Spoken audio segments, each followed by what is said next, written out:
Yahoo! ఏ డింగి చిక, ఏ డింగి చిక, ఏ డింగి చిక, ఏ డింగి చిక. ఒరే ఏమైందిరా? మధుగడు అంత హ్యాపీగా ఉన్నాడు. నేను సెకండ్ క్లాస్ పాస్ అయ్యాను. ఏ డింగి చిక, ఏ డింగి చిక, ఏ డింగి చిక, ఏ డింగి చిక. చాలే విధవ సోది. 2వ క్లాస్ అందరూ పాస్ అయ్యారు కదరా, మరి ఎవరికి లేని ఆనందం వీడికెందుకు? ఒరే 2వ క్లాసు పాస్ అయినా ఇంత కూడా ఆనందం పడిన కొత్తిమీర కట్ట. నీకేం తెలుసురా నా ఆనందం గురించి? అందరూ పాస్ అవడం వేరు, ఈ మిడిల్ క్లాస్ మధుగాడు పాస్ అవడం వేర్రా. ఏం వేర్రా? ఏంటి తేడా? నేను చెప్తాను రా వీడు ఎలా పాస్ అయ్యాడు. ఒరే మామ, నీకు ముందే చెప్తున్నా, తీయటి పాయసంలో మధ్యలో కరివేపాకులో దూరేవో నమిలేసి అవతల పారేస్తా. సెకండ్ క్లాస్ లో కరివేపాకు నువ్వురా మిడిల్ క్లాస్ మంకీ. ఒరే వీడు ఎలా పాస్ అయ్యాడో తెలుసా? ప్రిన్సిపల్ గారు, మీ అసంతృప్తి నాకు అర్థమవుతుంది, కానీ ఈ ఒక్కసారికి నా ముఖం చూసి మా వాడిని 3rd క్లాస్ కి ప్రమోట్ చేయండి. ఇంకెన్ని క్లాసులు ఫెయిల్ అవుతాడు? ఎల్కేజీ ఫెయిల్ అయ్యాడు, యూకేజీ ఫెయిల్ అయ్యాడు, ఫస్ట్ క్లాస్ ఫెయిల్, ఇప్పుడు సెకండ్ క్లాస్ కూడా ఫెయిల్. ఒకవేళ నర్సరీకి గనక ఎగ్జామ్స్ ఉండుంటే అందులో కూడా ఫెయిల్ అయ్యేవాడు మీ వాడు. నర్సరీకి ఎగ్జామ్స్ లేవు కదండి, అంటే అదొకటి పాస్ అయినట్టే కదా లెక్క. మీ వల్ల మీ వాడు ఎలా తయారవుతున్నాడు? ప్రిన్సిపల్ సార్, మా నాన్నగారు మీ ఎదురుగానే ఉన్నారు కదా, ఎందుకని అంత గట్టిగా అరుస్తున్నారు? Shut up! నువ్వేం మాట్లాడకరా. ఓకే నాన్నగారు.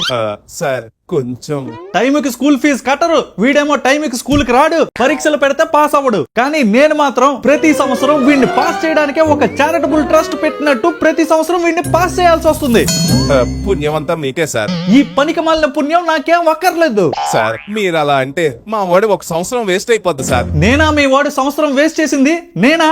వాడే కదా చదవకుండా వాడి సంవత్సరాన్ని వేస్ట్ చేసుకున్నది. కొంచెం దయ చూపించండి సార్. సరే, ఇదే లాస్ట్ వార్నింగ్. ఈ ఒక్కసారికి మీ ముఖం చూసి వీడిని 3rd క్లాస్ కి ప్రమోట్ చేస్తున్నాను. యాహూ!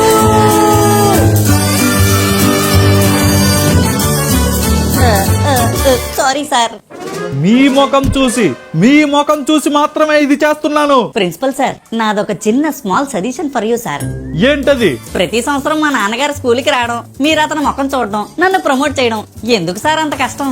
మా నాన్నగారి ఫేస్ టైట్ క్లోజప్ తోటి ఫోటో తీసుకొని మీ ఎదురుగా ఉన్న గాంధీ తాత ఫోటో పక్కన పెట్టించుకున్నారనుకోండి, దాన్నే చూసి నన్ను ప్రతి సంవత్సరం మీరు ప్రమోట్ చేసేయచ్చు. మీరు కానివ్వండి సార్. ఫ్రెష్ నిమ్మకాయల్లా ఉన్న నా సీటుని దిష్టి నిమ్మకాయల్లా చేశాడు కదరా. ఇలా అప్పుడప్పుడు మీరు కోటింగ్ ఇస్తూ ఉండండి, ఇంటి దగ్గర నేను కూడా కోటింగ్ ఇస్తూ ఉంటాను. అదే కరెక్ట్. ఇలా అయినా 3rd క్లాస్ పాస్ అవుతాడు వీడు. ఇంకా వెళ్ళండి. థ్యాంక్ యూ గురువు గారు. అదిరా ఇలా పాస్ అయ్యాడు ఈ మంకీ గాడు. శత్రువులు ఎక్కడో ఉండర్రా, మన చుట్టూనే ఉంటూ స్పైక్ తీసుకొని స్నేహితుల్లా నటిస్తారు. జరిగింది కొంచెం కామెడీగా చెప్పినంత మాత్రాన స్నేహితులు శత్రువులు అయిపోర్రా. మీరు కాస్త నవ్వు ఆపుతారా? వీళ్ళకిలా కాదు, నా పవర్ చూపించాల్సిందే.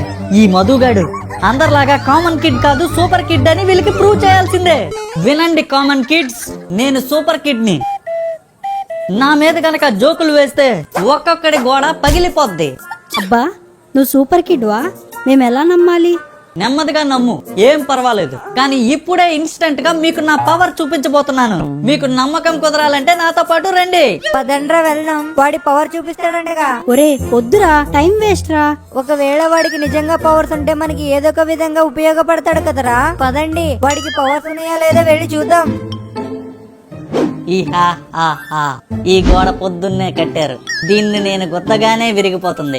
అతడు సినిమాలో మహేష్ బాబు లాగా ఒక్క గుద్దుతో ఈ గోడని కింద పడేస్తా. ఈ కామన్ కిడ్స్ అందరూ నాకు నిజంగానే పవర్స్ ఉన్నాయని నమ్మేస్తారు. ఒరే ఇక్కడికి ఎందుకు తీసుకొచ్చావురా మమ్మల్ని? ఇప్పుడు చూడండి, ఇది హ్యాండ్ కాదు హ్యామర్ అంటారు మీరు. ఏంటి నీ హ్యాండ్ హ్యామరా? అవునురా రూమర్, వెయిట్ అండ్ సీ. ఒరే మామ, నీ మంచి గురించే చెప్తున్నాను, అనవసరంగా ఫీట్లు చేయకు. ఫీట్ కాదురా, my foot. Wait and see.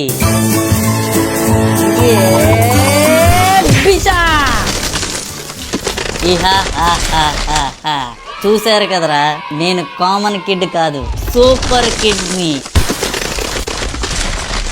అయినా నేను సూపర్ కిడ్ నే.